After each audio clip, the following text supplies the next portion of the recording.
Alright, hello guys, Miles and Emilio today from Fun, and we're going to go over how to set up a dunk tank. So the first thing you guys want to have is all your pieces. You know, this front piece frame here, you can always tell it's the front because it'll have this dunk tank safety and rules sign, and those are rules you should follow on an event site. You'll have your two side pieces on either side. We'll have a little grooves here to lock in. And then we have our back piece, which is the biggest, thickest piece. We'll have this double bar going through the middle and a little spot, a groove to attach your seat later on, which we'll go over. Also, you guys are going to have your two top pieces right here. Those will go on the top so the person that's sitting in the tank won't get hit by the ball. We also have our backdrop bar, which is going to hold the backdrop so the ball doesn't fly beyond and hit someone. We have our actual backdrop here. We have our dunk tank liner. We have our seat, which Emilio has right over here. And last but not least, we have our target. Alright, so now that we've gone over all the pieces, first thing you want to do to get to the site is I like to set my dunk tank up early. Why? Because it takes about 30 to 40 minutes to fill. And you want it on a flat surface. You want it near a water faucet, so that way you don't have to have your hose going an extreme amount of distance. And you also want to be mindful where you set it up. If you're at a school carnival or an event, you don't want people throwing towards other people and hitting someone with a ball. I usually like to do it up against a wall, away from windows, away from stuff that can break.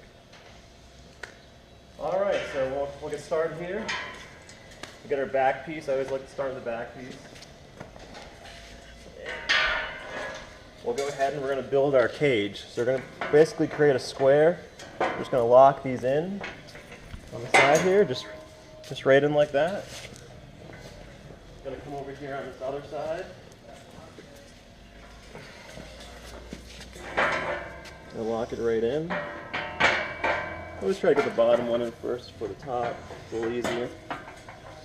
Alright, usually your last piece is the hardest one because you kind of got to adjust on both sides. But sometimes if you guys are having trouble getting it in to the slot, sometimes I like to reverse the side piece around, flip it around, and it can make it a little easier.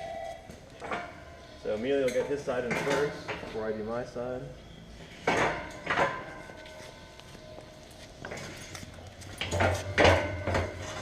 Oops. Got my side in, his side came out. We'll just try to do a little quick adjustment here. Alright guys, this is the first step here. You got your dunk tank cage square.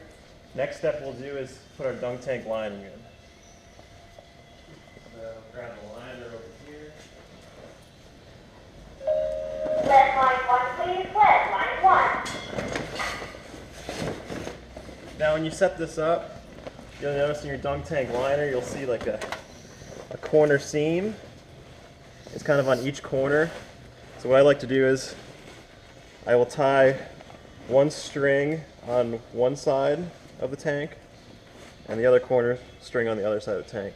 I prefer a bow tie because at the end of the event, it's very easy to undo. If you do a square knot, it can tighten up with the water sometimes, and you'll be sitting there when you tear down, struggling to take the knot out. Yeah, take the knot out. Alright, we'll just pause here for a second, but you really want to do all your corners first and then tie the rest of it around. Alright guys, so now that we have it tied, you notice it's all tied around completely. At this part, if you're in a time pinch, you can actually start putting water in it immediately. So I'll just start filling it instantly. So the next step we're going to do is we're going to get our seat on. The seat will lock right into these grooves right here. Okay, just put them right in there.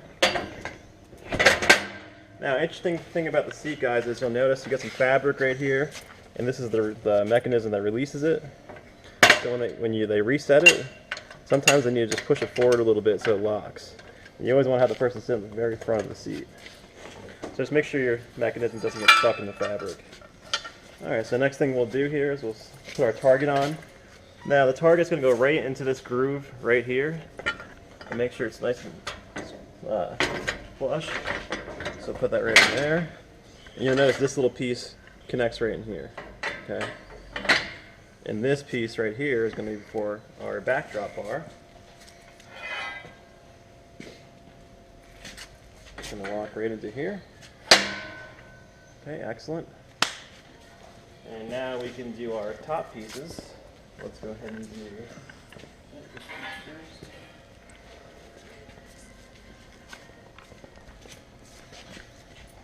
and they just fit right into the there.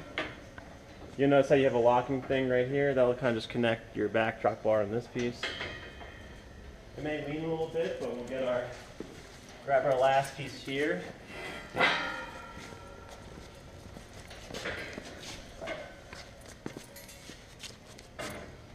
Okay. You'll notice we also have a locking mechanism up here. That's just going to create like a better seal so the person won't get hit by the ball.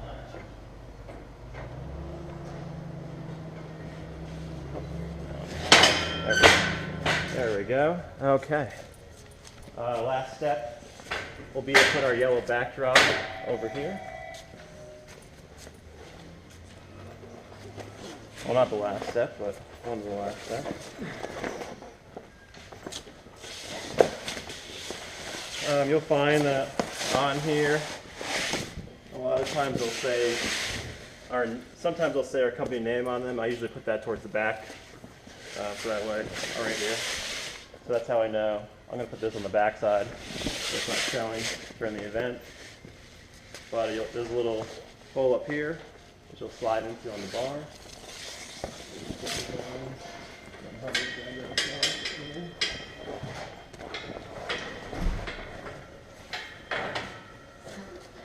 You also have tie downs over here on the side, so make sure those are tightened down to the bars over here. Around back here, see what we're doing. So he's just tying it right there on the bottom, and yep, top. And just really trying to just get this secured to the to this bar here. That way, it's important. No one's gonna get hit by a ball. And this bar is kind of leaning a little bit, so I'm just gonna make sure it's in our groove right here. That way it's nice and straight. So just really make sure this is locked in. Not all the dunk tanks too have this locking mechanism. So if you have one that doesn't have it, just make sure the pieces are very close together. As long as the softball can't fit through there and hit someone. Last step to our dunk tank is we're going to come around back. We have a step stool here, which I forgot to mention earlier. It's just going to help whoever's using it get in there. And we have a little bar that comes with a back piece. Make sure you don't lose it. But it's just going to help the person climb right in the tank. All right, guys, that's how you set up a dunk tank. You want to basically do the opposite of what you did to tear it down. Thank you.